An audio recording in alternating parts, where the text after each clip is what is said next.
New Guinea jungle. August 18th, 1943, 0847 hours. Marcus Thompson's hands shake. Not from fear, from anger. Below him, 60 feet down, 4 Marines lie dead. Corporal Davies, PFC Mitchell, Sergeant Brooks, Private Rodriguez's best friend Chen, all killed in the last 40 minutes. All from bullets no one can see. 2nd Platoon Baker Company pinned behind rocks. Can't advance. Can't retreat. Japanese snipers, invisible deadly, picking them off one by one. Lieutenant Reeves screaming into radio. We need air support.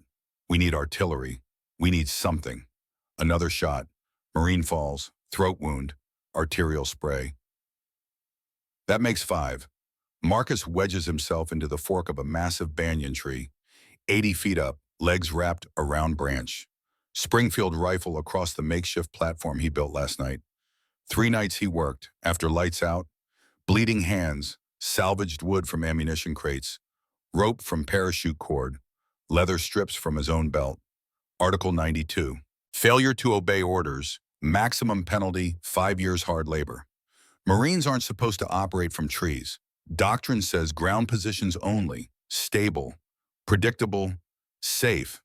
But doctrine didn't save Davies Mitchell Brooks Chen. Through his scope, modified with salvaged Japanese binoculars, lenses, brass tubing from artillery shells, Marcus scans the opposing tree line. There, 300 yards, 65 feet up. Japanese sniper on crude platform. Rifle trained on Reeves, Marcus calculates. Distance 300 yards. Wind 5 miles per hour left to right.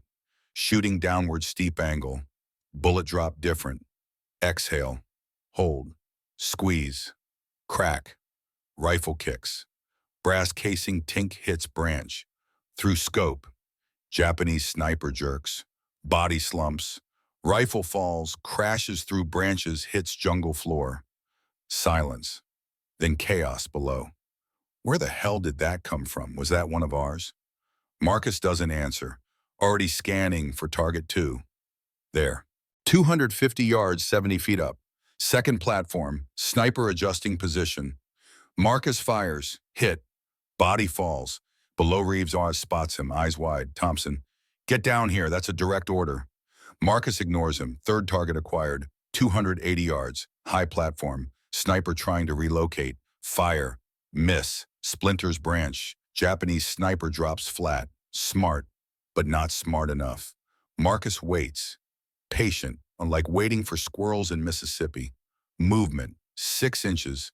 Fire hit. 3 down. Tommy Chen, PFC, 19 years old. Boston crawls to Reeves's position below. Sir, whatever Thompson's doing, it's working. Japs are dropping. Reeves stares up at tree. Face torn between fury and relief. If we survive this, I'm having him court-martialed. Chen speaks quietly. If we survive this, sir, it's because of him. Marcus scans for 4th target. Hands steady now. Anger focused. This is for Rodriguez. This is for all of them. To understand how one Marine sergeant came to be 80 feet up a tree, violating direct orders, using illegally modified equipment, risking court-martial to save his unit, we need to go back. Greenwood, Mississippi, 1931. Marcus Thompson, born June 30th, 1921. 3rd son of Samuel and Ruth Thompson. Sharecroppers. Black family working white man's cotton fields. Samuel Thompson worked dawn to dusk for the Patterson family. Paid in scrip, not cash. Company store prices ensured the family always in debt. But Samuel taught his sons one thing Patterson couldn't take away. How to hunt, boy. Samuel said, hand on 10-year-old Marcus's shoulder, you want to hunt something that lives in trees, you go where they are.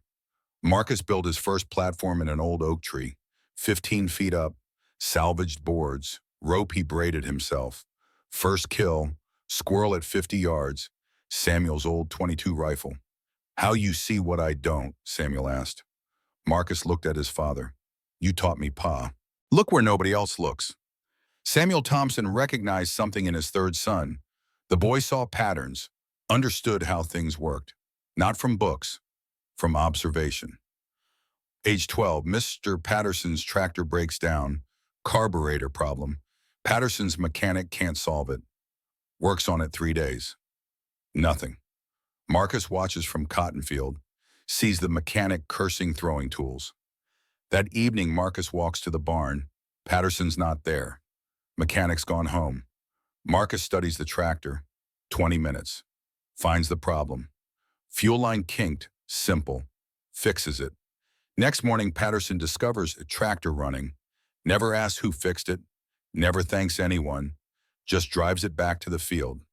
Mechanic takes credit. Marcus says nothing. Doesn't matter. He knows. Age 14. Marcus finds broken telescope at the dump. Some white family's trash. Lens cracked. Tube bent. Takes it home. Spends 2 weeks rebuilding it. Salvages lenses from broken eyeglasses. Straightens tube using hot water and patience. Constructs new eyepiece from cardboard and calculations from library book. First night. Points it at moon. Sees craters. Sees mountains. Sees another world.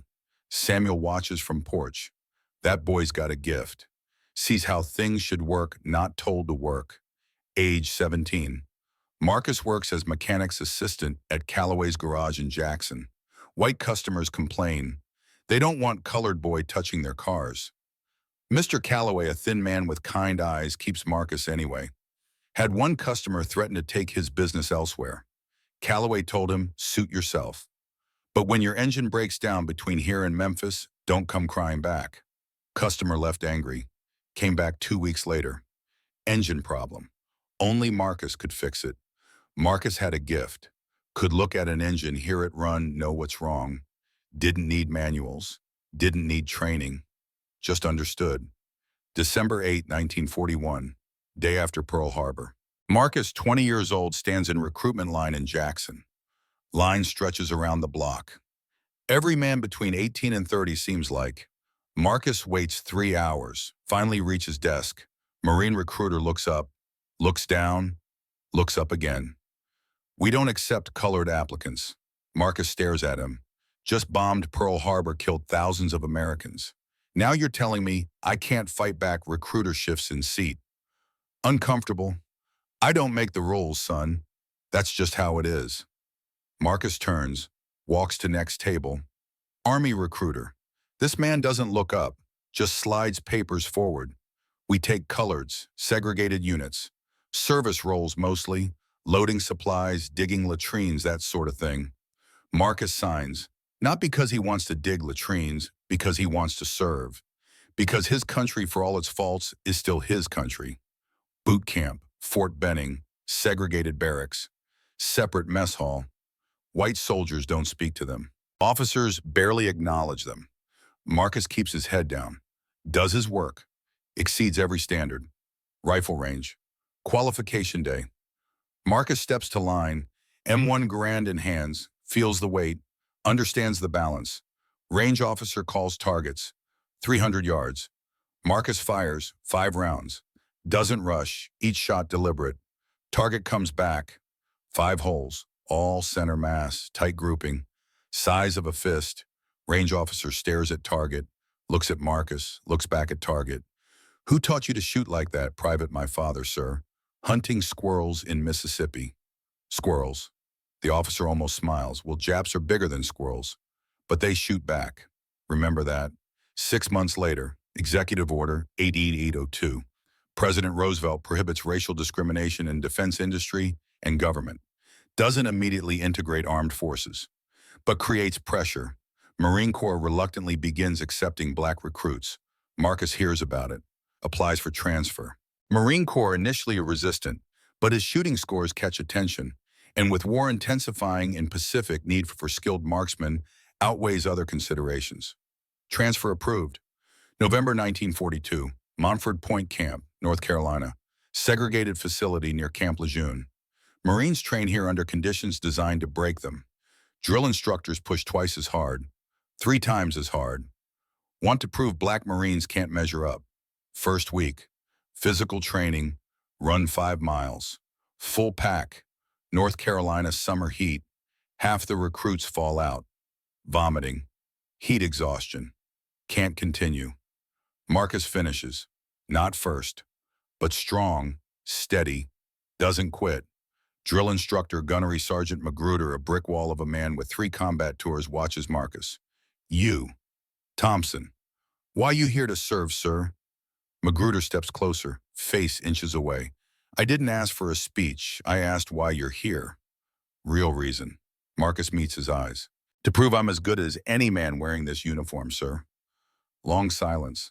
Other recruits watching. Magruder steps back. Then you better be better, because they're watching for you to fail.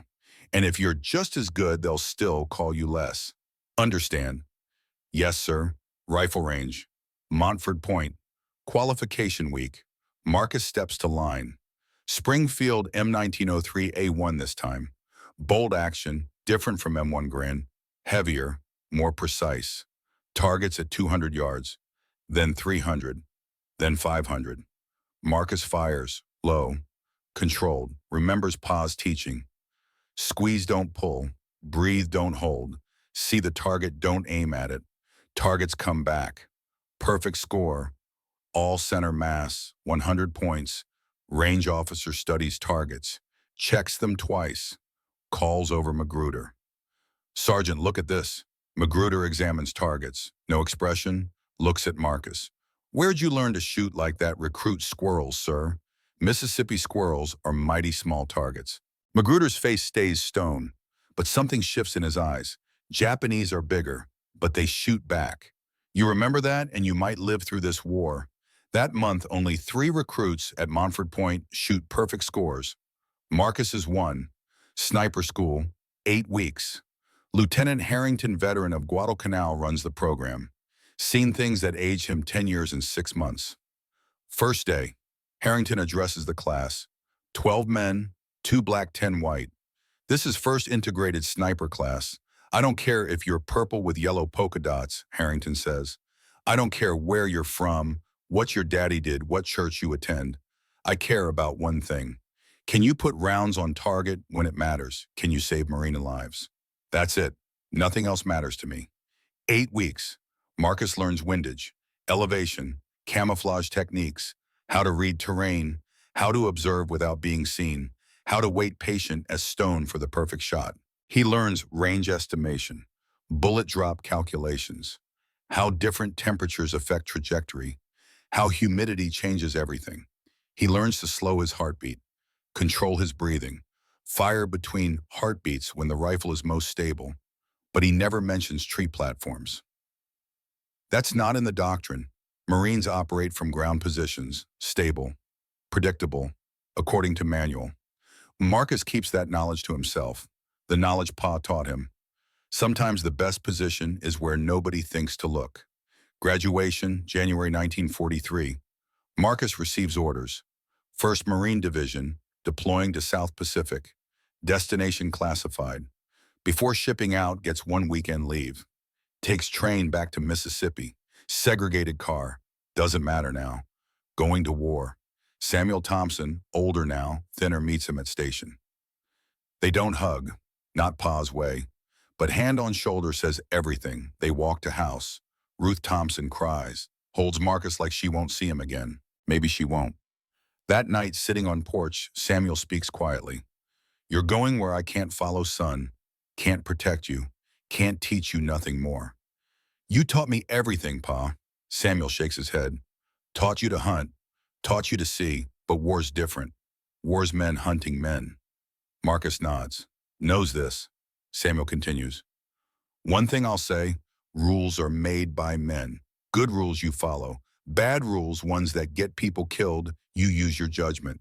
You hear me? Yes, sir. You see something wrong, something that don't work, you fix it. Don't care what the manual says. You fix it, because you got the gift. You see how things should be. Marcus remembers these words. Doesn't know yet how important they'll become. June 1943. Transport ship crosses Pacific. Destination revealed. New Guinea. Captain briefs officers and senior NCOs. Marcus there as sniper section leader. New Guinea's different from anything you've trained for. Dense jungle. Visibility 20 yards maximum.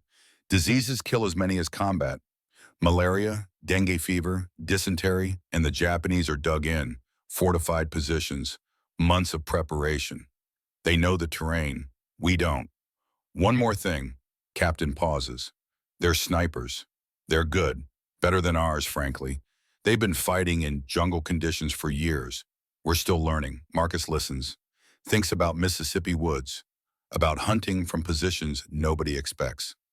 After briefing, another sergeant approaches.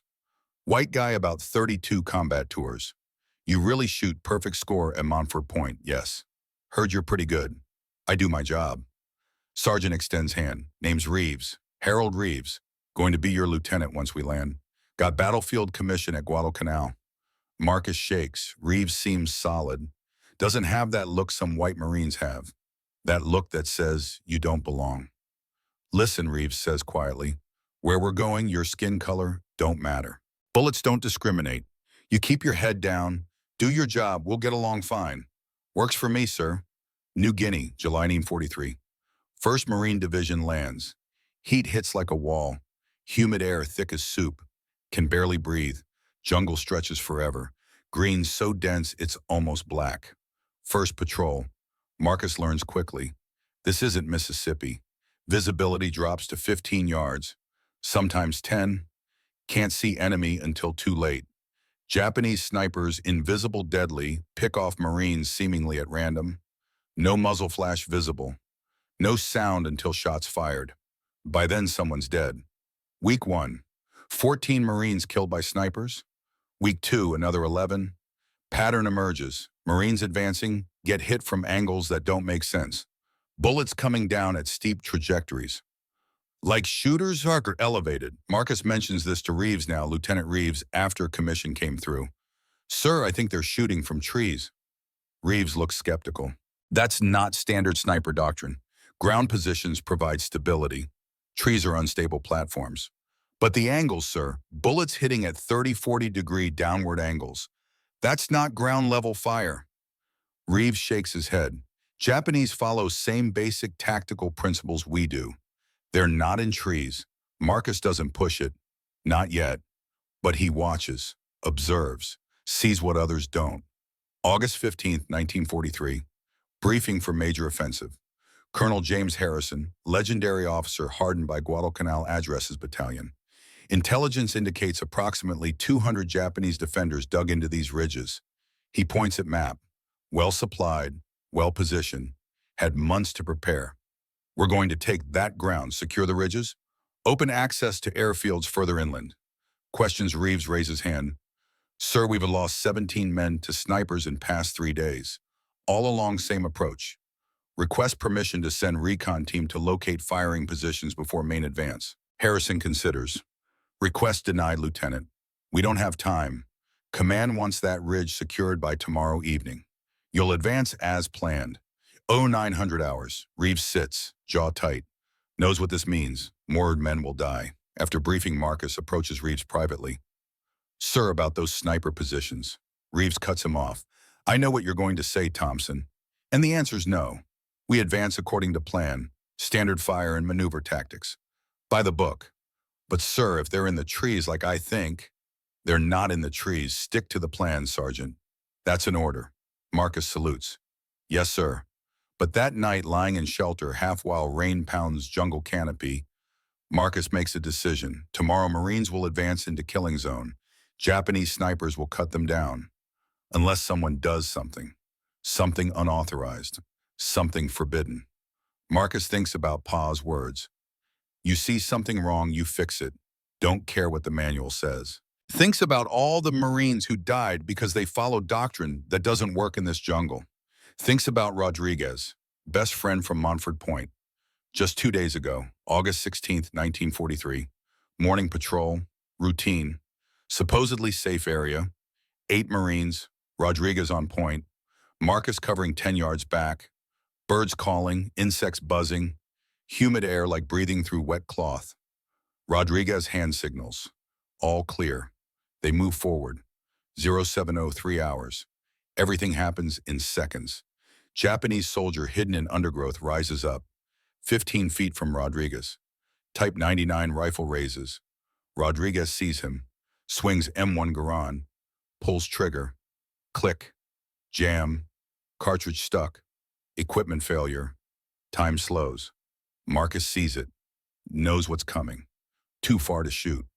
Rodriguez in line of fire. Screams, Jimmy, too late, bang. Rodriguez jerks, femoral artery, inner thigh, blood arterial red sprays. Rodriguez falls. Marcus runs, firing. Japanese soldier goes down but doesn't matter now. 7 or 4 hours. Marcus reaches Rodriguez. Blood everywhere, pumping through Marcus's fingers. Hot, slippery, pulsing with each heartbeat. Stay with me, Jimmy Corman. Rodriguez's face already pale. Shock setting in. Mac, voice weak. Mac, tell them. You're gonna tell them yourself. 17 days, Coney Island. Remember, tell Elena and Maria. Blood pooling, too much blood. Tell them Uncle Jimmy. Eyes losing focus. Tell them, pulse weakening under Marcus's hands. Love them. Stops. 07:06 hours. Rodriguez dead. Marcus kneels in blood. Jimmy's blood, all over his hands, his uniform, his face where he wipes sweat. Corman arrives, takes one look, shakes head. I'm sorry, Sergeant. He's gone. Reeves puts hand on Marcus's shoulder. Thompson, we need to move. Japanese might come back. Marcus doesn't move, staring at Rodriguez's face. Eyes still open. Photo of Elena and Maria on ground. Soaked in blood. Marcus picks up photo. Carefully. Blood soaking into cardboard edges. Brown stains spreading, but faces still visible. Elena's smile. Maria's missing tooth. Yellow dresses bright, even through blood. Marcus wipes photo on his pants, tries to clean it. Blood won't come out completely. Corner torn, edges damaged. But girl's face is intact. Tucks photo back in helmet liner. We'll dry it, we'll preserve it, we'll mail it to Rodriguez's sister. With letter he doesn't know how to write. Letter explaining Uncle Jimmy loved them. Died thinking of them. 17 days from seeing them again. They carry Rodriguez's body back. Marcus carries his helmet. Photo still in liner. We'll have to mail it to Rodriguez's sister. With letter he doesn't know how to write. That night, 2,300 hours. What Marcus builds that night will either save hundreds or end his career with a firing squad. August 16th, 2,200 hours. Camp quiet. Most Marines asleep, exhausted from patrol, from heat, from grief. Marcus slips away, small flashlight, tools hidden in pack. Materials salvaged over past week. Finds the tree he scouted days ago. Massive banyan, 100 feet tall, thick branches 60 to 80 feet up. Perfect, the problem. Two problems, actually. One, Japanese shooting from trees, Americans shooting from ground. They see us, we can't see them. Two, their range beats our range. Japanese snipers operating 550 to 700 yards. American M1903A1 Springfield effective to 500 yards. Every engagement they can hit us, we can't reach them. Need two solutions. Match their height. Build platform and tree. Extend range. Modify scope. Both forbidden. Marcus begins with platform. Climbs tree in darkness. Testing handholds. Finding route. 60 feet. 70. 80. Perfect spot. 3 branches converge. Natural platform base. Good concealment. Clear view across valley. Works by small flashlight. Mouth held when needs both hands. Materials. Wooden ammunition crate slats. Broken down pieces tied to belt. Parachute cord from supply drop. Salvaged hidden. Leather strips cut from his own belt. Ruined but worth it. Nails stolen from engineer supplies. Hour 1. Framework. Lashing wood slats to branches. Parachute cord bindings. Triple knotted. Tests each knot. Life depends on this. Hour 2. Platform surface. 4 slats across. 2 feet by 3 feet. Barely enough. But enough. Hour 3. Camouflage. Attaching foliage. Has to look natural from below and from across valley. Japanese snipers watching. Can't give away position. Hour 4. Testing. Climbs onto platform. Shifts weight. Holds firm. Good. Bleeding hands. Splinters. Rope burns. Doesn't matter. Platform works. Descends. 0200 hours. 4 hours work. 4 hours sleep before dawn. Tomorrow night. The scope. August 17th, 2200 hours. Marcus slips away again. Different location this time. Supply tent, armorers asleep, tools available. Won't be missed for few hours. Takes what he needs. File, small hacksaw, wire cutters. Returns to shelter area. Works by flashlight under poncho. Can't risk anyone seeing. The problem with scope. Standard Springfield scope good to 500 yards. Clear image to 400. Beyond that target becomes fuzzy. Hard to distinguish details. Needs 700 yards minimum. 800 better. The solution. Better optics. Materials. Lenses from Japanese binoculars. Salvaged from dead officer previous week. Higher quality than American lenses. Figures. Brass tubing from spent 105mm artillery shell. Collected from artillery position. Watch springs from broken watch and supply tent. Borrowed. Will return it eventually. File from armorer. Also borrowed. Cost. Nothing. Salvaged. Hour 1. Disassemble scope. Careful. Each piece matters. Each piece has to go back exactly right. Hour 2. Japanese binocular lenses. Studies them. Measures them. Files edges down. Slow work. Precise work. Has to fit perfectly into scope housing. Hour 3. Brass tubing. Extensions. Increase length equals increase magnification. Simple physics. Cuts tubing to exact length. Files edges smooth. Hour 4. Watch springs. New tensioners. Keep lenses aligned under recoil. Spring tension critical. Too tight lenses crack. Too loose alignment fails. Hour 5. Reassembly. Hands cramping. Eyes burning from close work by flashlight. Each piece fits back together. Each adjustment millimeter precise. Hour 6. Testing. Dry fire only. Can't risk sound. Sight picture clearer. Much clearer. Can see individual leaves on trees 400 yards away. Estimated effective range. 700 yards. Maybe 800. Comparison. Standard scope could count uniform buttons at 200 yards. Modified scope can count buttons at 400 yards. The risks. Article 108 UCMJ. Destruction of government property. 5 years hard labor.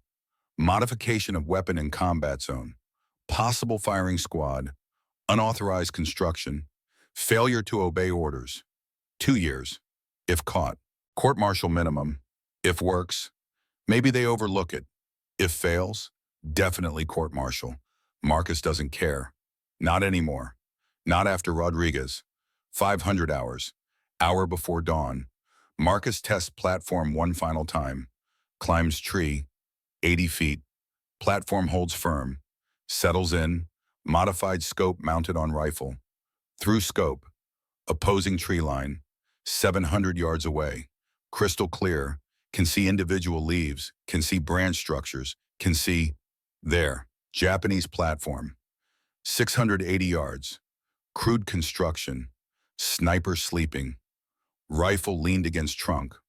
Marcus doesn't shoot. Not yet. Not giving away position. But now he knows. Platform works. Scope works. System works. If Japanese snipers hit tomorrow, Marcus will be ready. In 3 hours, Japanese snipers will kill 5 Marines. And Marcus Thompson will make decision that saves 300 lives or ends his career with firing squad. 08:45 hours. August 18th, 1943. Morning mist still hangs in jungle canopy. Marcus, 80 feet up in banyan tree, scans Marines below through modified scope. Second platoon preparing to advance. Lieutenant Reeves briefs squad leaders. Points at map. Gestures toward ridge. Through scope, Marcus focuses on 3 specific faces. Face number 1. Corporal Daniel Sullivan. Boston. 24 years old. Red hair. Freckles covering his nose and cheeks. Twin daughters, Annie and Rose. 5 years old. Identical twins. Photo and helmet liner. Both girls wearing matching yellow dresses. Standing in front of white picket fence. Smiling. Missing same front tooth. 17 days until rotation. Sullivan counts on calendar every morning. Crosses off days with red pencil. 17 to go. Then home. Then yellow dress girls.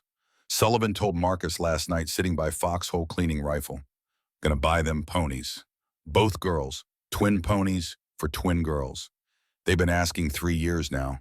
Time they got them, Marcus thinks. If I don't do this right, those girls lose their father. Face number 2. Private First Class Anthony Rizzo. Brooklyn, 19 years old. Youngest in platoon. Skinny, acne scars on cheeks. Writes poetry in small notebook. Always in breast pocket. Brown leather cover worn smooth from handling. Before every combat. Pulls out notebook. Reads poems silently. Lips moving. Hands shaking. After combat. Writes new poem. Gotta document this, he says. Someone should remember. Parents immigrated from Sicily. Only son. 5 sisters back home. All waiting, all praying. Marcus thinks. Kids got talent. Should be in college, not jungle. Face number 3. Sergeant Robert Wilson. Tennessee. 27 years old. 3 combat tours. Oldest in squad. 21 days until rotation. Has calendar too. Bigger X marks than Sullivan. Counts down loud every morning. 21 days. 21 days to Tennessee bourbon. Engaged to girl back home. Sarah, wedding plan for September. Has letter from her in pocket. Reads it every night by flashlight. I love you. Come home safe. Wear the blue suit. Same letter. Every night.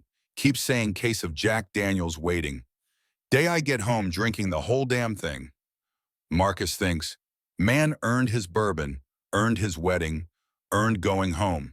0847 hours, Japanese sniper fires, crack, Marine falls, Davies, throat wound, blood spraying, Reeves screaming. Where are they? Where the hell are they? Marcus already scanning. There. 320 yards, 65 feet up. Japanese sniper on crude platform. Reloading. Confident. Thinks he's invisible. Through modified scope. Crystal clear. Can see individual uniform buttons. Can see sweat on sniper's face. Can see the exact moment he chambers next round. Marcus calculates. Distance 320 yards. Wind 5 miles per hour left to right. Angle shooting downwards 65 feet elevation. Gravity compensation required. Bullet will drop less shooting downward. Adjust accordingly. Crosshair centers on Japanese sniper's chest. Exhale. Hold between heartbeats. Squeeze trigger. Crack. Rifle kicks. Brass casing tink. Hits branch beside Marcus. Through scope. Japanese sniper jerks. Red mist. Body slumps against tree trunk. Rifle falls, crashes through branches. Distant thud hitting ground. Below, confusion. Marines hear shot from behind them. From above them, Reeves spinning. Was that Thompson? Tommy Chen PFC from Boston crawls to Reeves' position. Think he's in that big tree, sir. Reeves stares up. Can barely see Marcus through foliage. Just shadow, just hint of movement. I'm going to court-martial him. Chen speaks quietly. Sir, look, Japanese sniper fire. Silent now. No more shots from that position. 0849 hours. Marcus shifts position on platform. Scans for next target. There. 275 yards. 70 feet up. Different tree. Japanese sniper just realizing his partner's dead. Looking confused. Scanning for threat. Looking down. Looking at ridgeline. Doesn't think to look at American tree line. Americans don't shoot from trees. Not in doctrine. Not in training. Not possible. Mistake. Marcus fires. Hit. Clean. Center mass. Body falls, crashes through branches, hits ground 70 feet below. Sound carries across valley. Wet thud. Sullivan below to Wilson. Something's changed. Jap's going quiet. Wilson checking rifle. Thompson's doing something. Don't know what, but it's working. Marcus internal thought. 2 down for Jimmy Rodriguez, for Elena and Maria. But Japanese have 15 plus snipers up here. This is just beginning. 0855 hours. Third target, Marcus scans systematically, left to right, top to bottom, the way Pa taught him. Don't rush, see everything. There, 400 yards, much further back, higher elevation, 90 feet up, different platform, more sophisticated construction. Better camouflage, professional work. Through scope, Japanese officer, high-quality rifle, binoculars around neck, Studying battlefield below. Captain Takeshi Yamamoto. Marcus doesn't know the name, but sees the insignia, sees the quality equipment, sees the way other snipers positioned in relation to this one. This is their commander. Built this network. Trained these men. Now watching his snipers die. Trying to understand how. Marcus lines up shot, 400 yards, extreme range even with modified scope. Wind variable at this distance. Bullet drops significant. Calculates, adjusts, aims high, aims right into wind. Fires. Miss. Bullet splinters branch 6 inches left of Yamamoto's head. Yamamoto drops instantly. Fast, trained, disappears into foliage like ghost. Marcus realizes, just made this personal. Now Yamamoto knows. Someone out there shooting back. Someone good enough to almost hit him at 400 yards. Someone he needs to find. 0858 hours. Targets 4 and 5. Marcus continues working. Can't focus on Yamamoto now. Other snipers still active, still killing Marines. Target 4. 340 yards. 60 feet up. Platform partially hidden behind palm fronds. Marcus waits for movement. Patience. Like hunting squirrels. Don't force the shot. Let target give you the shot. There. Sniper shifting position. 6-inch movement. Enough. Fire, hit. Body slumps forward. Hangs on platform. Rifle dangling from strap. Target 5. 290 yards. 55 feet up. Younger sniper. Moving erratic. Panicking. Realizes something wrong, trying to relocate. Marcus tracks movement through scope. Leads target slightly. Calculates speed. Where he'll be when bullet arrives. Fire. Hit. Falls. Body crashes through canopy. Gone. Below. 900 hours. Reeves makes decision. First squad advance. Second squad covering fire. Marines move forward. Cautiously at first. Expecting fire. Expecting death. Nothing. No Japanese sniper fire. No bullets from invisible positions. Nothing. Sullivan leads fire team. Stay sharp. But whatever Thompson's doing, it's working. Rizzo follows. Notebook in pocket. Hands still shaking but less than before. Less than this morning. Less than yesterday. Wilson brings up rear. 21 days. Just 21 more days. Tennessee bourbon. Sarah. Wedding. 0905 hours. Close call. Marcus scanning for 6th target. Methodical. Patient. Suddenly, crack. Bullet slams into tree trunk. 8 inches from Marcus' head. Splinters explode. One cuts Marcus' cheek. Sharp pain. Warm blood trickling down. Yamamoto found him. Marcus drops flat on platform. Heart hammering. That was 450 plus yards shot. Yamamoto's good. Maybe better than Marcus. Cat and mouse begins. 0908 hours. Psychological warfare. Marcus can't see Yamamoto. Yamamoto can't see Marcus clearly. But both know other is there. Both hunting, both hunted. Marcus uses old trick. Helmet on stick. Raises it slowly above platform edge. Crack. Bullet hits helmet. Knocks it spinning off stick. Falls. Crashes through branches below. Muzzle flash. There. 480 yards. 85 feet up. Northwest position. Big tree. Dense foliage. But Marcus can't return fire from current angle. Branch blocking line of sight. Must relocate. The climb. Marcus low crawls along main branch, 12 feet to junction with another branch system. Different angle. Clear shot to Yamamoto's position. Each movement could draw fire, Each movement could be last. Sweat dripping. Blood from cheek dripping. Hands slipping on wet bark. Humid air thick. Hard to breathe. Reaches junction. Settles into new position. Scans for Yamamoto's position. Gone. Relocated too. Smart. Both playing same game. Marcus whispers to himself. Smart. But I'm smarter. 0912 hours. Targets 6 and 7.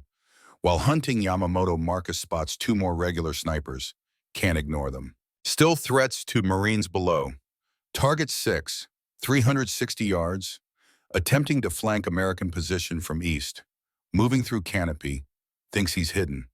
Marcus leads the movement. Fires. hit, body falls, crashes through multiple branches. Long fall, sickening sound hitting ground. Target 7, 325 yards, providing covering fire for target 6, now exposed. Looking for his partner. Marcus already aimed. Fire, hit, both down within 30 seconds. Below, Marines advancing steadily now, confidence growing, reaching first objective. Sullivan's team secures ridge point. Clear, moving up. Rizzo stops, pulls out notebook, scribbles quick entry. Giants fall from trees. We advance on their bones. Wilson checks calendar and pocket. 20 days now. Got through another one. Tennessee bourbon getting closer. Boone 15 hours. 3 more Japanese snipers converge on Marcus. Through scope, Marcus spots movement. Not one sniper. 3, all moving toward his tree. Different angles. Coordinated movement. Yamamoto ordered them. Triangulating on Marcus' position, smart tactics. Surround and eliminate. Marcus must eliminate them before they get close enough for clear shots. Before they box him in. Target 8, 280 yards. Moving through canopy toward Marcus' tree. Using vines. Using aerial routes. Fast climber. Lead shot required. Moving target. More difficult than stationary. Marcus calculates speed, distance, lead time. Where target will be in 2 seconds when bullet arrives. Fires. Hit. Body falls through branches. Crashes to ground. Visual impact. Other snipers see it. Know someone's shooting back. Know they're not invisible anymore. Targets 9 and 10, 250 and 260 yards. Closing in, coordinated movement. Smart, professional. Marcus must fire fast. Can't let them set up. Can't let them get stable firing positions. First sniper exposed. Crossing gap between trees. 3-second window, fire. Hit. Body jerks. Falls, gone. Second sniper sees partner fall. Panics. Human reaction. Forgets training. Tries to relocate too fast. Makes noise. Makes movement. Marcus tracks him. Waits for clear shot. No branches. No obstruction. There. Fire, hit, third body falls. 9 confirmed kills. 38 minutes elapsed since first shot. 0920 hours. Yamamoto makes his move. Marcus scanning for Yamamoto. Can't find him. Too good. Too experienced. Suddenly, movement, 180 yards. Closer. Much closer. Yamamoto climbing through canopy. Moving toward Marcus' tree. Incredibly skilled climber. Using vines. Using branches. Using aerial routes. Moving like monkey. Like he was born in trees. Closes distance. 150 yards. 120. 100. Marcus dilemma. Wait for clear shot. But Yamamoto gets closer. Better angle. Could shoot first. Move. But exposes position. Gives away location. Stay still. But potential ambush. Could end badly. Decision. Set trap. Marcus identifies kill zone. Gap in canopy. Yamamoto must cross. 80 yards away. 10-foot span. No cover. No concealment. Must be exposed for 3 seconds minimum. Uses broken branches. Creates false position. Makes it look like he's there. Arranges foliage. Creates shadow. Creates shape that looks like human. Actually positions himself 15 feet away. Different angle. Clear line to kill zone. Perfect ambush position. Waits. Absolute stillness. Mississippi squirrel hunting stillness. Breathing slow. Heart rate controlled. Every muscle relaxed. 0925 hours. Yamamoto appears. Through scope. Yamamoto reaches gap. Stops. Professional. Scanning, checking. Looking for threat. Spots false position. Raises rifle slowly. Takes aim at empty space. At shadows and branches arranged to look like man. Marcus centers crosshair on Yamamoto's chest. For Jimmy Rodriguez. For Elena and Maria. For all Marines below. For all the boys who just want to go home. Fires, the shot. Bullet flies true, 80 yards. No wind this close. Clear path, nothing between rifle and target. Hits Yamamoto's center mass. Heart shot. Clean, quick. Through scope. Yamamoto's face. Moment of realization. understanding, knows he's hit, knows it's fatal, looks directly at Marcus' position, not at false position, at real position, knows exactly where Marcus is. Brief nod, warriors of respect, one professional to another, falls 70 feet, crashes through branches, body tumbling, hits jungle floor, silence, silence across valley, Japanese sniper fire, completely stopped, network decapitated, commander dead, coordination lost, confusion spreading. Below, Marines notice immediately, something changed, something fundamental. Reeves on radio, push forward, they're broken, advance, Sullivan leads charge, for Rodriguez, for Davies, for all of them. Move, move, move. Rizzo follows, notebook bouncing in pocket, not scared anymore, not like before. Something changed, they're winning. Wilson brings fire team forward. 20 days, almost home, almost Bourbon, almost Sarah. Marcus and Tree, 10 confirmed kills, including Yamamoto, including Commander. But more platforms visible, more snipers, still work to do. Reloads, 5 rounds, smooth action, continues hunting, 0930 to 1000 hours. The methodical cleanup, kills 11 through 15, 30-minute span. With Yamamoto gone, Japanese snipers lose coordination, making mistakes, exposing positions, moving erratically. Target 11, 420 yards. Exposing too much while repositioning. Silhouette clear against sky. Amateur mistake. Fire. Hit. Gone. Targets 12 and 13. 390 yards. 2 snipers on same platform. Tactical error. Never cluster. Make single target. Fire. First hit. Body slumps. Fire. Second hit. Body falls. Both down. Platform empty. Target 14. 350 yards. Trying to retreat. Climbing down. Back exposed. Fire. Hit while climbing. Falls remainder of distance. Doesn't matter. Already dead. Target 15. 410 yards. Frozen with fear. Knows Marcus out there. Knows he's being hunted. Can't move. Can't think. Just waiting. Fire. Hit. Mercy shot. Quick. Clean. Marines below advancing rapidly now. Meeting minimal resistance. Japanese ground forces disorganized without sniper support. Without eyes in Canopy. Without overwatch. Sullivan's team. Secures Eastern Ridge. Raises American flag on abandoned Japanese position. We own this ground now. Rizzo's team clears Japanese defensive positions. Finds abandoned equipment. Documents. Maps. Intelligence gold mine. Wilson's team establishes forward position. Sets up defensive perimeter. Clear. Secure. Hold this ground. 1000 hours. 3 faces check in. Sullivan finds moment to breathe. Behind rock. Pulls out helmet. Looks at photo. Annie and Rose smiling. Yellow dresses. Missing teeth. Beautiful. 17 days girls. Almost home. Twin ponies waiting, just like I promised. Rizzo sits. Pulls out notebook. Writes frantically. Words flowing. Death rained from trees, but higher death rained harder. We walk through their shadows. We breathe their air. We take their ground. And somewhere above, guardian angel with rifle keeps us safe. Wilson checks calendar. Takes out pencil. Crosses off another day. Big red X. 20 days. Sarah waiting. Bourbon waiting. Wedding in September. Blue suit like she asked. Just got to stay alive 20 more days. Just 20. 10, 15 hours. New threat discovered. Marcus scans beyond main battlefield. Habit now. Always look where others don't. Always see what others miss. Movement. East side. Hidden draw not visible from ridge. Concealed by terrain. Blind spot. Through scope. Japanese soldiers. Ground troops, not snipers.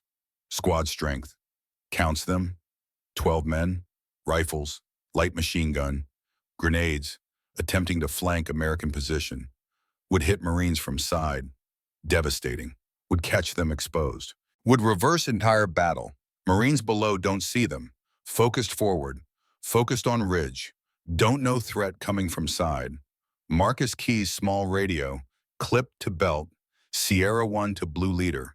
Reeves' voice, irritated. Thompson, where the hell are you, enemy movement, your east flank? Draw at grid Tango 7. Squad strength moving to flank you. Reeves' voice changes. Serious now, copy. Can you engage Marcus scans Japanese squad through scope? 12 men, 12 shots, all moving targets, all ground level from 80 feet up. Difficult shots, affirmative, 10:20 to 10:35 hours. Engaging ground targets from elevation. Kills 16 through 27. Different challenge. Moving ground targets. Dense foliage. Steep downward angle. Bullet trajectory completely different. Must aim high, must lead more. Marcus starts with tail end soldier. Last man in column. They don't realize they're under fire until it's too late. Classic ambush technique. Kill 16. Last man in column. 380 yards. Fire. Hit. Falls silently into undergrowth. Others don't notice. Keep moving. Kill 17. Second to last. 390 yards. Fire. Hit. Down. Still others don't notice. Vegetation too thick. Movement too spread out. Kills 18 through 20. 3 more before they realize. Rapid fire. Marcus working bolt action fast. Smooth. Practiced. All hits. All clean. Japanese column panics. Scattering into jungle. Bad decision. Makes them individual targets instead of unified force. Easier to pick off separately. Kills 21 through 24. Picking them off one by one. 350 to 420 yards. Marcus methodical, patient, no rush. Each shot counts. Each shot deliberate. Kill 25. Japanese sergeant trying to rally men. Shouting, pointing, organizing, leadership. 410 yards. Fire. Hit. Leadership eliminated. Remaining soldiers lose cohesion completely. Kill 26. Soldier trying to retreat. Running. 440 yards. Lead shot. Significant lead for running target at that distance. Fire. Hit. Body tumbles forward. Momentum carries him several feet. Stops moving. Kill 27. The final kill. Last Japanese soldier. Young. Maybe 17. Maybe 18. Hard to tell. Hiding behind rock. 395 yards. Knows he's last. Knows he's trapped. Knows what's coming. Raises white cloth. Surrender attempt. Piece of shirt tied to stick. Waving it. Marcus hesitates. Finger on trigger. Crosshair centered. Thinks. Kid's someone's son. Someone's Elena or Maria waiting for him in Japan. Someone counting days until he comes home. War is hell. But this kid's surrendering, trying to live. Then, kid drops cloth, raises rifle towards Sullivan's team below, aims at Americans who can't see him, who don't know he's there. Marcus fires, clean shot, center mass, quick death, no suffering. Kid falls, rifle falls, white cloth falls, all fall together. 10:40 hours. Complete silence. No more enemy fire. None. Japanese sniper network. Eliminated. Flanking force. Destroyed. Marcus scans entire battlefield. 360-degree sweep. No movement. No targets. No threats. Mission complete. Marcus sits on platform. 80 feet up. Surrounded by empty brass casings. 27 of them. Each one a life. Each one a decision. Each one necessary. Rifle barrel hot. Almost too hot to touch. Metal expanded from heat. Needs to cool. Hands start shaking. And delayed adrenaline crash. Body catching up with mind. Realizing what just happened. What he just did. Counts in mind. 27 confirmed kills. 27 men. 27 families in Japan will get telegrams. 27 mothers will cry. 27 fathers will mourn. Thinks about Jimmy Rodriguez. Elena and Maria. Cotton candy they'll never eat with Uncle Jimmy. Ferris wheel they'll never ride. Then thinks about 27 Japanese families. Same grief, same loss, different flag, same humanity. War is hell, but necessary hell. They were killing his brothers. He stopped them. That's all. Below. Reeves on radio, ridge secured, Zero American casualties. Repeat, zero casualties. Command voice crackles through radio. Say again, Reeves repeating. You heard right, we just took defended ridge with zero casualties. One man made it happen. Command. Which man? Reeves looks up at banyan tree. Can barely see Marcus, just shadow and foliage. Staff Sergeant Marcus Thompson. And he's probably getting court-martialed for it. 10:45 hours. Marcus descends, climbs down 80 feet. Slow, careful, legs shaking, hands raw, bleeding from rope burns, from splinters, from bark-cutting skin, 60 feet, 50 feet, 40 feet. Each movement deliberate. Can't fall now, can't die after surviving that. 20 feet, 10 feet. Ground. Hits ground, legs almost buckle. Catches himself on trunk. Steadies, Marines stare. Silent, reverent. Like seeing ghost. Like seeing Legend of Born. Sullivan approaches first. Removes helmet. You saved my life, Sergeant. Annie and Rose, thank you. Don't know how I'll explain this to them. Don't know how I'll tell them about Guardian Angel and Tree. But they'll know someone kept their daddy alive. Rizzo next, notebook out. Already writing, you're like death from above. The ghost, that's what they'll call you. The ghost in the canopy. Can I quote you? Can I write about this? Marcus shakes head.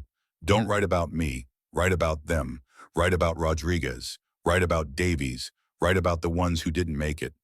Wilson approaches last, grabs Marcus' hand, shakes it hard. 20 days to Bourbon, because of you. Wedding in September.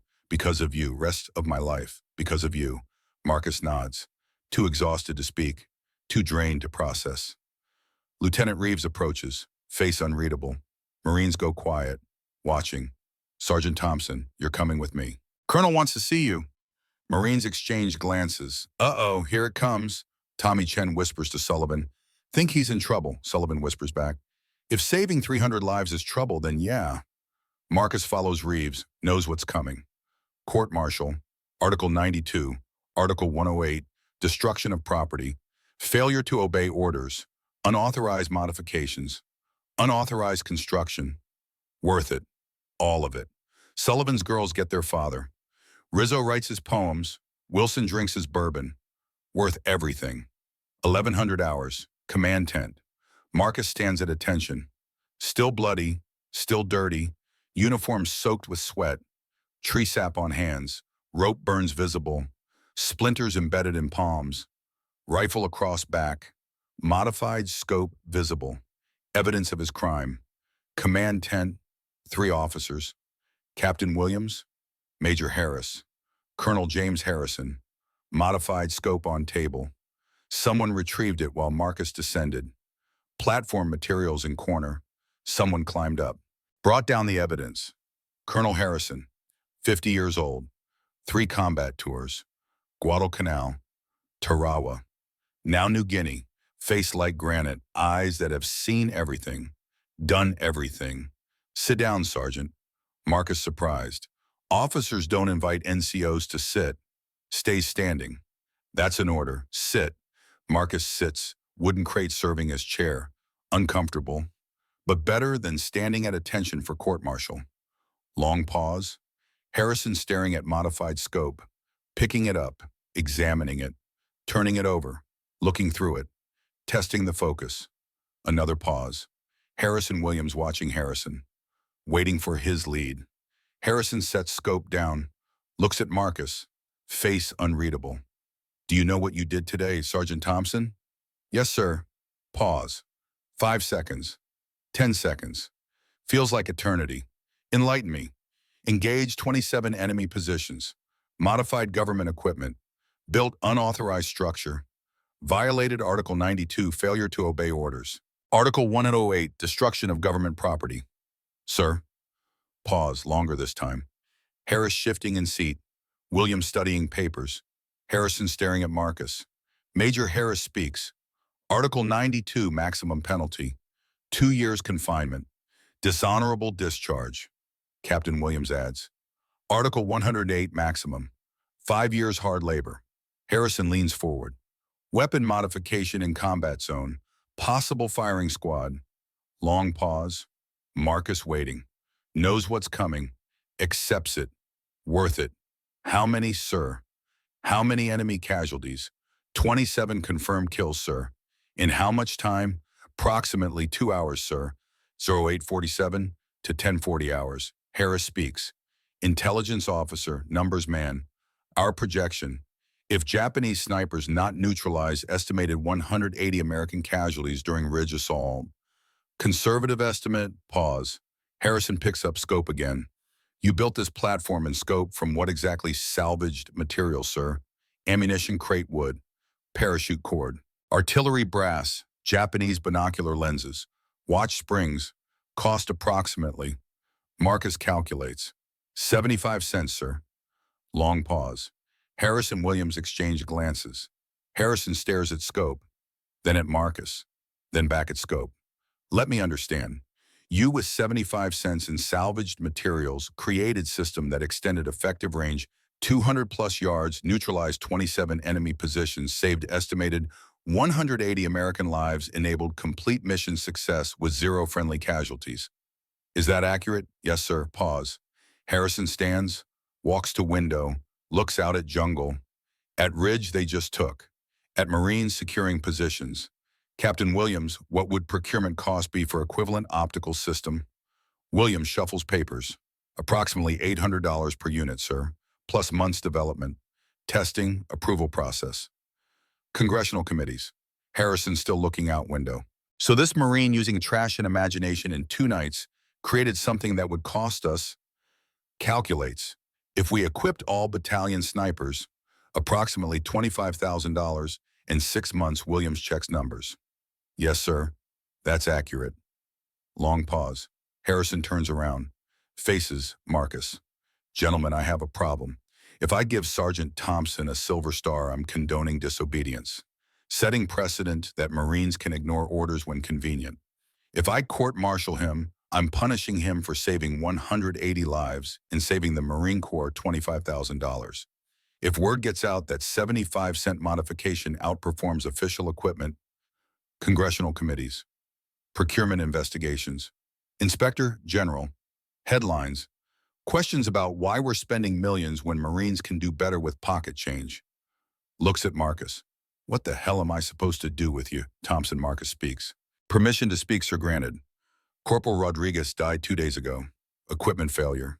Rifle jammed. He had 2 nieces, Elena 6 years old, Maria 4.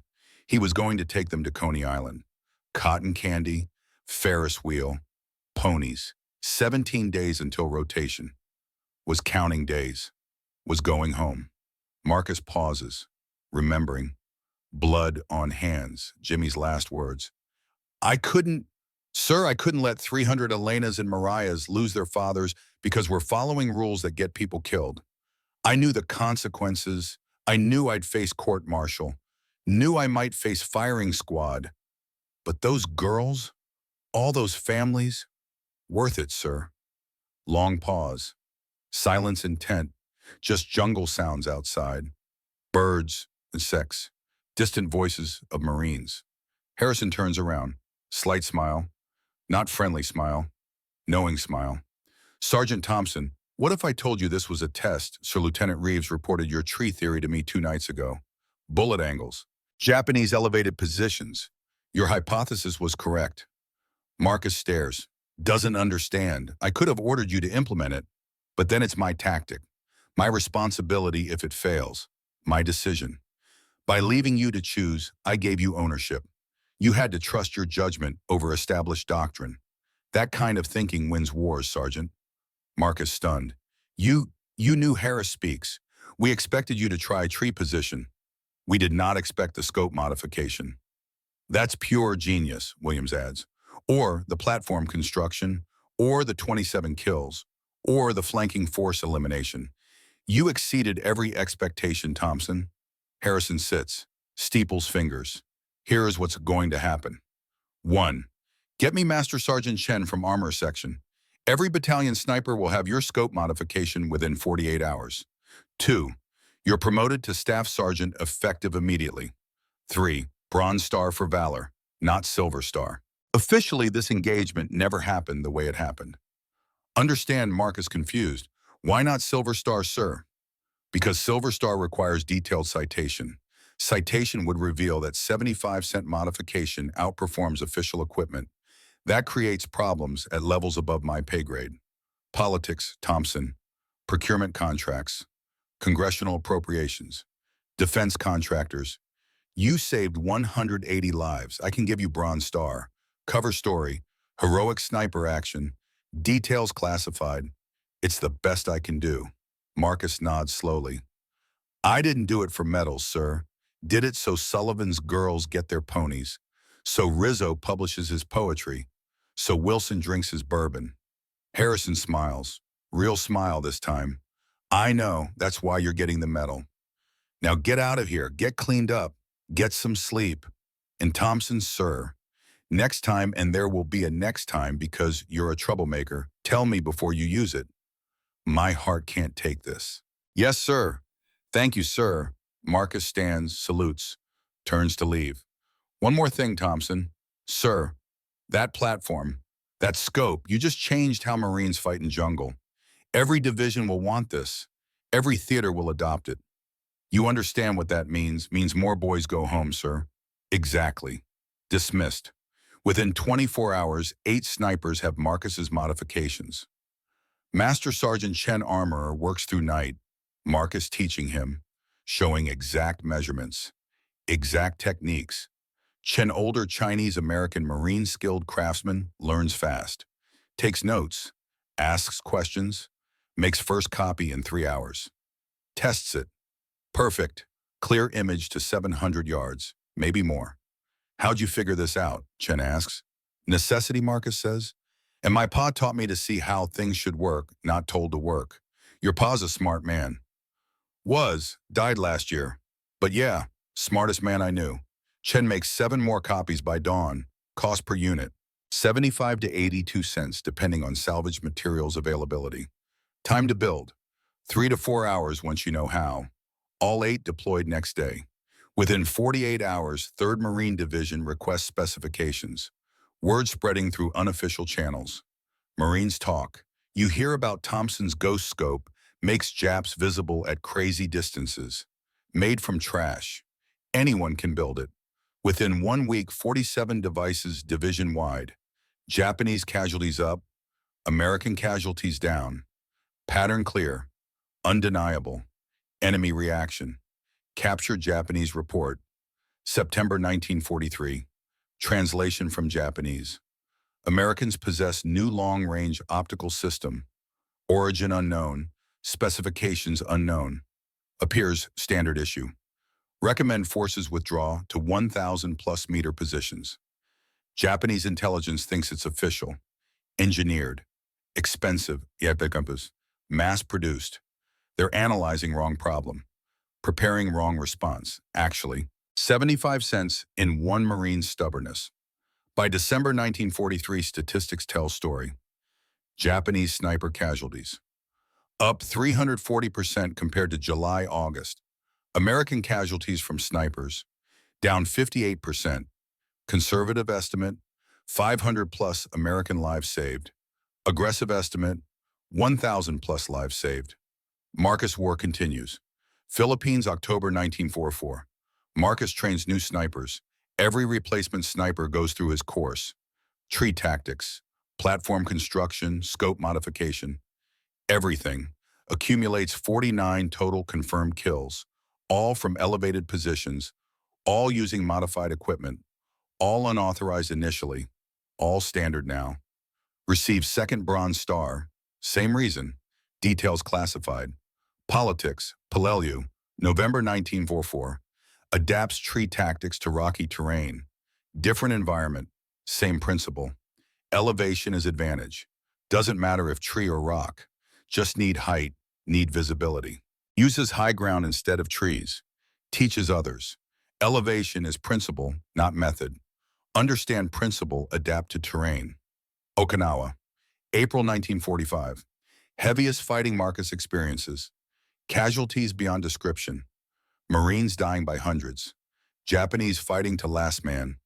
Kamikaze attacks. Banzai charges. Horror. Marcus sees things that break men. Sees friends die. Sees civilians caught in crossfire. Sees destruction. Sees hell. PTSD symptoms begin. Nightmares. Waking up swinging, seeing snipers in every shadow, hearing shots that aren't there, hands shaking, can't stop them. Tommy Chen notices, asks if Marcus is okay. Marcus lies, says he's fine. Everyone lies. Everyone says fine. Nobody's fine. August 15th, 1945. War ends, VJ Day. Marines celebrating, hugging, crying, screaming with joy, going home, finally going home. Marcus sits alone, quiet, can't celebrate, can't feel joy, just feels empty, hollow. Thinks about 27 men he killed. Thinks about Jimmy Rodriguez. Thinks about all of it. Chen sits beside him. You okay, Mac? Marcus doesn't answer. Doesn't know how. You saved a lot of lives. Took a lot, too.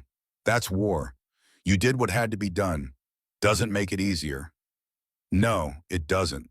But those lives you saved, Sullivan's twins, Rizzo's poetry, Wilson's wedding, that matters. Marcus nods. Hopes Chen's right. 25 years classified. Details locked away. Official reports mention Staff Sergeant Thompson technical consultation. Nothing more. September 1945. Return home. Marcus boards train in San Francisco. Destination Mississippi. Going home. Wears uniform. 2 bronze stars visible. Purple Heart. Expert badges. Corporal stripes. Then sergeant, then staff sergeant. Train car. White passengers.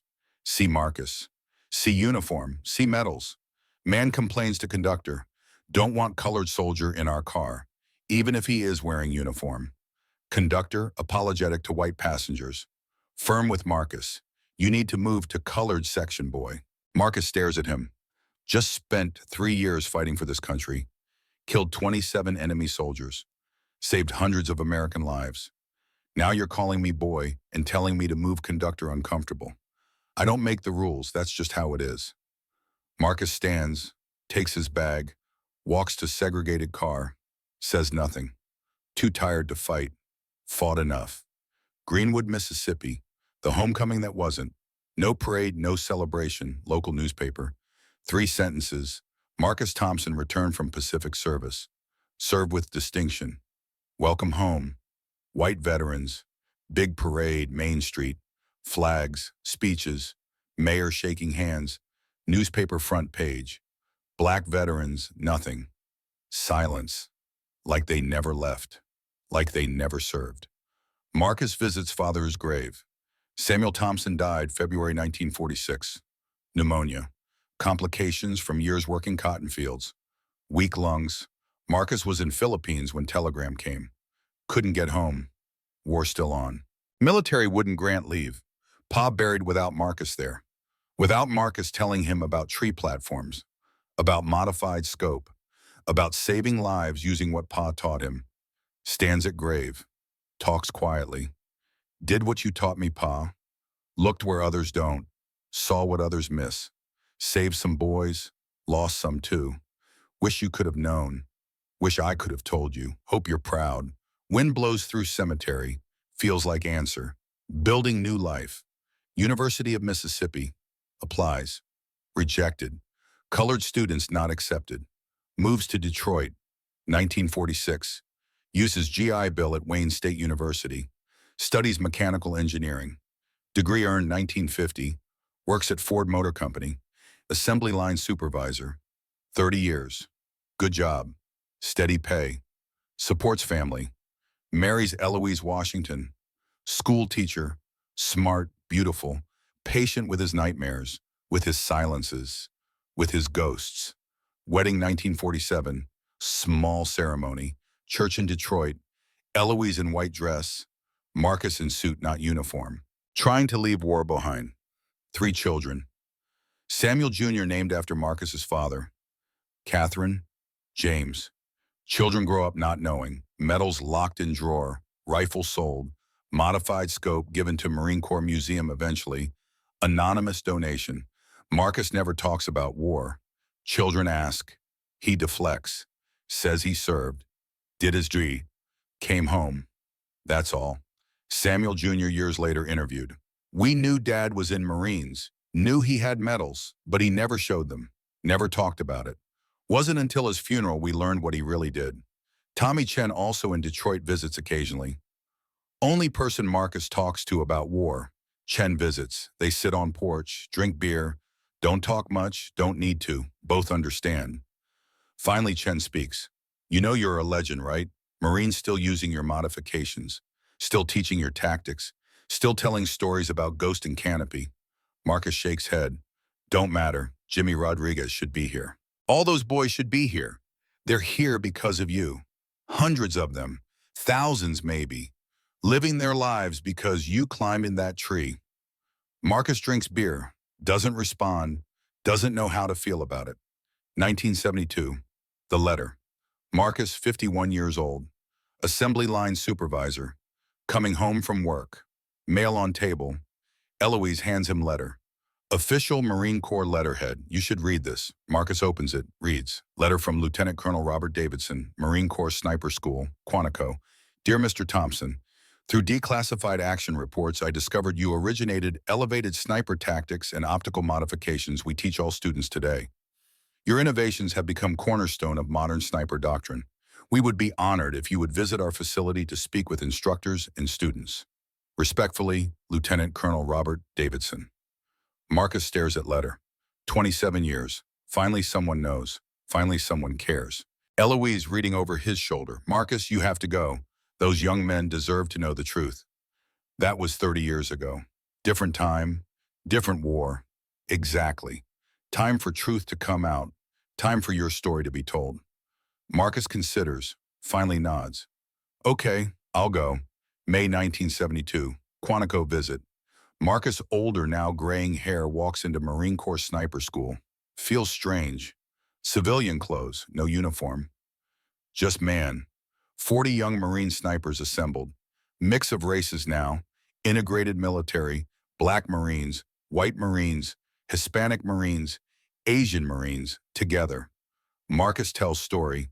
New Guinea, tree platform, modified scope. 27 kills. Rodriguez's nieces, Sullivan's twins, Rizzo's poetry, Wilson's bourbon, all of it. Young Marines listening, riveted. This is their history, their doctrine, their tactics, born from this man's desperation and genius. Young Black Marine raises hand. Sir, why risk court-martial? Marcus pauses, considers. Sometimes rulebook doesn't match what's in front of your eyes. When that happens, trust what you see, not what you're told. Japanese were killing my brothers from trees. That's where I needed to be. Rodriguez had 2 nieces. Sullivan had twin daughters. Rizzo had poetry to write. Wilson had bourbon to drink. Rules matter, but lives matter more. Standing ovation. Young Marines clapping, some crying, understanding weight of it, understanding sacrifice. Several Black Marines approach after. Thank you for paving the way, sir. Thank you for showing what's possible. Marcus shakes his head. You pave your own way. I just showed one path. You'll find your own. You'll do things I never imagined.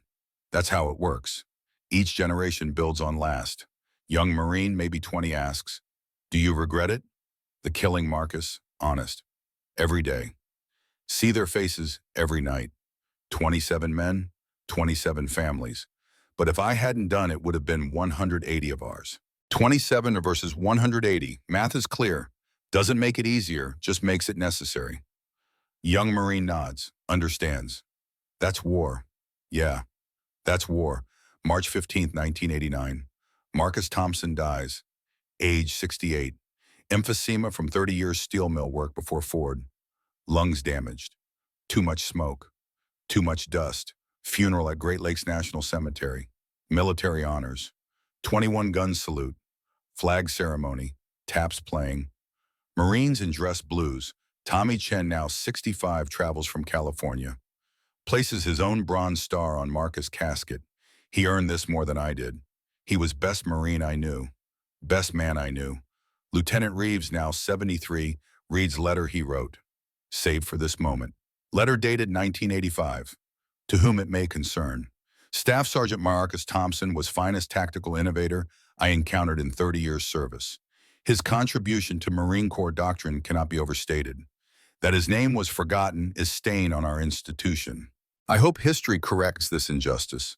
Lieutenant Colonel Harold Reeves retired. Sullivan's daughter Annie, now 51, attends.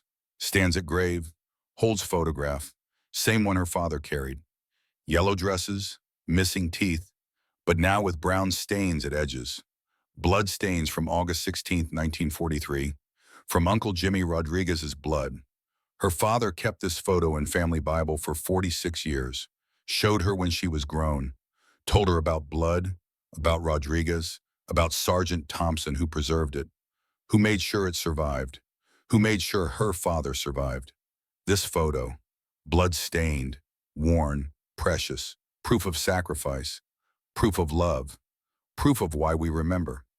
Places yellow flower on casket, for yellow dress she wore in photo, photo that saved her father's life. Speaks quietly. My father came home, I knew him. He walked me down aisle, met my children, taught them to fish, to love America, to serve others, all because of you. All because you climbed that tree with 75-cent scope. All because you preserved this photo when you could have left it in blood. Thank you. We never met, but thank you. Rizzo, now 65, published poet, reads poem he wrote. The ghost in the canopy, ghost we never saw, ghost who kept us safe, ghost who brought us home, ghost who asked nothing, expected nothing, received nothing until too late, but saved everything, saved us all. Wilson's son Marcus Wilson, named after Marcus Thompson, gives eulogy.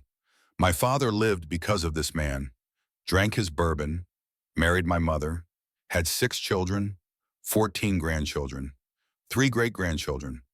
Entire family tree exists because Marcus Thompson climbed real tree, because he broke rules to save lives, because he cared more about people than regulations.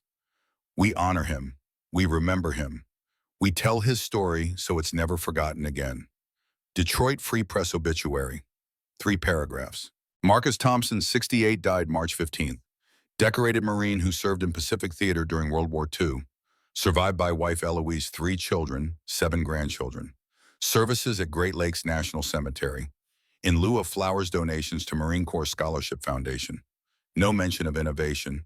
No mention of 27 kills. No mention of 180 lives saved. No mention of changing doctrine. Nothing. Just 3 paragraphs. Anonymous death, anonymous life. But among those who knew, among Marines, among snipers, legacy endures. 2003, National Museum of Marine Corps opens new exhibit. Elevated Sniper Tactics, Pacific Theater Innovation. Small display, corner of building. Easy to miss, but there, finally there. Photograph of Marcus in uniform, 1943. Young, strong, serious, eyes that have seen things. Springfield rifle similar to his, modified scope original donated by family after his death. Platform materials, ammunition crate wood, parachute cord, brass tubing, all preserved. Plaque with inscription, Staff Sergeant Marcus Thompson, innovation born of necessity. August 18th, 1943, New Guinea campaign, 27 enemy casualties, 180 American lives saved, cost 75 cents, value immeasurable. Brief description of tree platform tactics, how they spread, how they changed jungle warfare, how they saved thousands of lives across Pacific Theater, how they're still taught today. Finally, recognition, 54 years late, but recognition, 2015. Marine Corps Sniper School makes it official. Advanced Elevated Position Course officially named Thompson Protocol. Plaque and training facility. Room dedicated to his memory. Photograph. Biography. Timeline of his innovation. Impact statistics. Every Marine sniper learns his story now. Day 1, first class. Instructor tells story.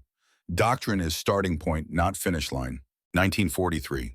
Marine with 75 cents outperformed millions in engineering. Saved hundreds of lives. Changed how we fight. All because he trusted his eyes over his orders. Trusted his judgment over his training. That's what we teach here. Think, adapt, innovate, win. Dr. James Thompson. Marcus's grandson, now professor of military history at Howard University, works to document full story. Interviews survivors, researches archives, finds declassified reports, pieces together complete picture, publishes paper. The Ghost in the Canopy, Marcus Thompson and the Birth of Modern Elevated Sniper Tactics. Academic but accessible, detailed but readable. What's remarkable isn't just what he did, but when he did it. 1943, military still segregated, Black Marines fighting for basic respect. Yet he chose to act on what he knew was right, regardless of consequences to his career. That's courage, that's innovation, that's leadership. Three faces, final status. Corporal Daniel Sullivan, made it home, 17 days, bought twin ponies for Annie and Rose, both girls, both ponies, kept promise. Annie became teacher. Rose became nurse. Sullivan died 1998, age 79. Funeral, photo of Marcus on memorial table. Family never forgot. Private First Class Anthony Rizzo, made it home. Published 2 poetry books, dedicated to unknown heroes who saved my life. One poem titled The Ghost at 80 Feet. Rizzo taught creative writing at community college. Inspired students. Died 2005, age 82. Last words to daughter. I lived because Marine I never met gave me chance to write these words. Sergeant Robert Wilson, made it home. 20 days. Drank entire case of Tennessee bourbon. Took 3 weeks. Married Sarah September 1945. Blue suit like she asked. 6 children. 14 grandchildren. 22 great-grandchildren. Died 2001, age 79. Last words to grandson. I lived because Marine I never met climbed tree with 75-cent scope. Tell his story. Don't let people forget. New Guinea jungle. August 18th, 1943. 10:45 hours. Marcus sitting on platform, 80 feet up. Empty brass casings around him. 27 of them, rifle barrel cooling. Marines advancing below. Sullivan, Rizzo, Wilson, was alive. 0 casualties. In 2 hours, Marcus broke every regulation, violated direct orders, modified government equipment, built unauthorized structure, and saved 300 lives. Didn't think about medals, didn't think about recognition, thought about Jimmy Rodriguez, Elena and Maria, cotton candy at Coney Island that will never happen. Thought about preventing 300 more Elenas and Marias from losing their fathers. Worth the court-martial risk. Worth everything. The post permanent disciplinary problem in service record. Affected promotions. Lost career advancement opportunities. 27 years silence, classified. Recognition, 54 years too late. Too late for him to see it. Too late for him to know his impact. But the gain. 300 Marines lived that day. 3,000 to 5,000 lives saved over war. Doctrine change saves lives today. Sullivan's twins got their ponies. Rizzo published his poetry. Wilson drank his bourbon, married his Sarah, had his children. Marcus would say, worth it. Final statistics. Staff Sergeant Marcus Thompson, 1921 to 1989. 1 engagement, August 18th, 1943. 27 enemy killed. 180 American lives saved immediately. Cost, 75 cents. Time, 2 hours. Total war impact, 3,000 to 5,000 American lives saved estimated. Doctrine change affecting tactics today. Recognition during life. 2 Bronze Stars.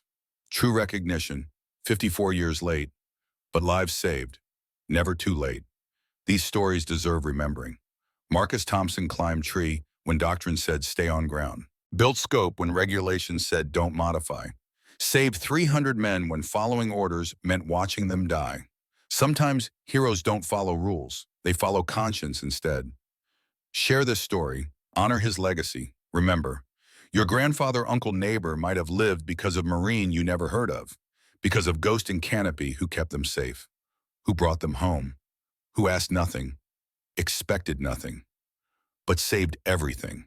Staff Sergeant Marcus Thompson, the 75-cent hero, the ghost who saved hundreds, the man who saw what others missed, the Marine who trusted his eyes over his orders, the father, the husband, The innovator, the legend.